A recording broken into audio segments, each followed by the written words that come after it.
Bom, as federações produtivas apresentaram sugestões à Assembleia Legislativa para o equilíbrio do orçamento estadual. Sobre este e outros assuntos, eu converso agora com o presidente da Federação das Indústrias do Rio Grande do Norte, a FIERN, Amaro Salles. Boa tarde, presidente. Boa tarde, Margot. Boa tarde, telespectadores da TV Ponta Negra. Quais foram as sugestões?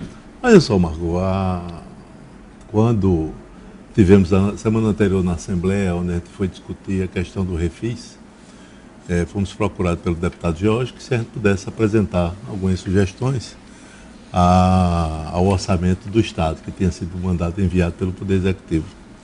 E claro que reunimos os técnicos das 4 federações, junto com o parlamentar, que a gente pudesse avaliar esse momento que o Estado vive, um momento muito difícil, mas também que possa ser avaliado dentro do orçamento, o que poderia ser feito, o que poderia ser ajudado.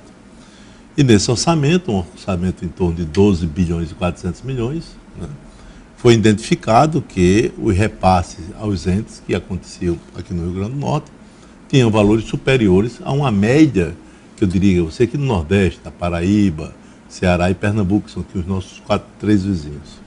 E essa sugestão é que a gente pudesse ter um equilíbrio de recursos, onde poderia sobrar para o Executivo, pudesse até complementar a sua folha. E, para a surpresa nossa, esses números foram identificados através dessa pesquisa. Tivemos uma diferença de pontos percentuais de quase 8%, tá certo? E isso traz, para você ter uma ideia, e os telespectadores, quase de 8% desse orçamento, que dá em torno de 1 bilhão por ano. Então, nós fizemos a recomendação que pudesse ser avaliado por parte dos poderes. Eu venho colocando no dia a dia as instituições que fazem esse trabalho, para que possam ser avaliados esses recursos que têm sido do Rio Grande do Norte, que pudessem ter valores menores, tá certo? A gente tem também a questão da Previdência. A Previdência do Estado tem um déficit mensal de quase 100 milhões, 100 não, mais de 100 milhões por mês. Isso representa mais de 1 bilhão e 200 por ano. Então, dessas recomendações que os empresários fazem, que cada poder possa fazer dentro dos seus cortes, que dê o equilíbrio fiscal ao Estado. O Estado não tem hoje condições de pagar o mês de novembro, o mês de dezembro, o 13º. Nós temos quase 3 salários atrasados por parte do Estado. Isso é muito ruim, porque isso tem uma influência direta na indústria, no comércio, no serviço, na agricultura. Então, isso é muito ruim para o Estado. Então, nós tememos que um dia possa acontecer o que está acontecendo aí no Rio de Janeiro, no Rio Grande do Sul, em Minas Gerais, o Estado decretando a sua própria autofalência. Você imaginar que esses 3 estados citados, antes colocados como estados ricos, e hoje não estão pagando nem a folha de pagamento dos seus colaboradores. E quais serão os próximos passos, né? As sugestões foram repassadas, isso virou um documento que foi assinado, e qual será o próximo passo? Não, nós colocamos isso para o deputado Ezequiel, nosso presidente da Assembleia, tivemos George Soares como relator e o deputado Tomba, para que eles pudessem fazer essa avaliação. Eu acredito que essa semana deve haver a votação. Fomos procurados também pelos servidores do Estado, preocupados com a questão até do pagamento da folha, e onde há um pleito dos servidores que possa ser cumprido a LDO. Então, esse pleito foi feito aos deputados e nós entendemos que é uma decisão puramente da Assembleia. Então, a recomendação foi feita, claro, nós não temos essa gerência. Quero, diante desse exposto, parabenizar o presidente Ezequiel, mas os deputados, que nunca houve essa aproximação entre os empresários e o poder público nessa questão da discussão do orçamento. Eu acho que é um ganho que a gente tem nesse momento de fazer essa aproximação, mas a recomendação a gente deixou para que possa ser avaliado melhor. Agora, presidente, qual a avaliação que os empresários potiguares fazem do pacote de medidas econômicas anunciado pelo governo federal? Olha só, o governo federal, Margot, ele tem na busca da empregabilidade. No país hoje, você tem mais de 12 milhões de pessoas desempregadas. Aqui no Estado, nós temos mais de 217 mil pessoas desempregadas. Você imagina que isso possa acontecer? Qual o setor mais atingido? Não, eu diria a você que hoje todos os setores estão atingidos. Para você ter esses números mais que possam ser avaliados, a média nacional de 11,50% da taxa de desemprego, no Rio Grande do Norte ela é 14,5%. Nós somos o terceiro lugar em desemprego do país. Nós temos quase uma liderança do país na questão do desemprego. Isso nos preocupa o governo federal, o governo estadual, as prefeituras. Mas essas medidas que o governo traz para que aqueça a economia, você tem assim, baixa os juros, mas juros não se baixa por decreto, você se baixa pela oferta de dinheiro no mercado, tá certo? Para você ter um momento que a economia possa se movimentar, você tem que ter uma injeção de recursos. Você tem a atração que as empresas possam receber esses recursos do cartão de crédito mais rapidamente que os 30 dias que é estabelecido por contrato. Você não acredita que só pelo um acordo ou pelo um decreto. Então, acredito pelo um acordo com os bancos que isso possa acontecer. A questão do FGTS. FGTS reduzir na dispensa 10% de multa que não vai para o trabalhador, que não vai para o governo, não vai para as empresas, mas sim vai para o governo, ia para o governo. E o governo está abrindo mão desses 10%. Que esses 10% eu quero registrar que era dos empresários anteriormente. Então, isso são algumas colocações que o governo faz para que se possa aquecer mais a economia. Agora, o índice de confiança do empresário industrial aqui do Rio Grande do Norte regrediu nos meses de novembro e dezembro. A que se deve e o que é preciso fazer para reverter? Diante desse cenário, não tem como ser diferente. Por mais que você seja otimista, e aquelas pessoas que têm assim, o intuito de mais responder uma pesquisa, mesmo ela sendo pessimista naquela pesquisa, mas ela fica torcendo para que isso não seja verdade. Ela torce para que a economia se aqueça, que possa... Mas não existe nenhuma perspectiva real de que isso melhore em 2017? Olha, eu lhe confesso que, se você olhar friamente esses números e o que vem acontecendo no país, não.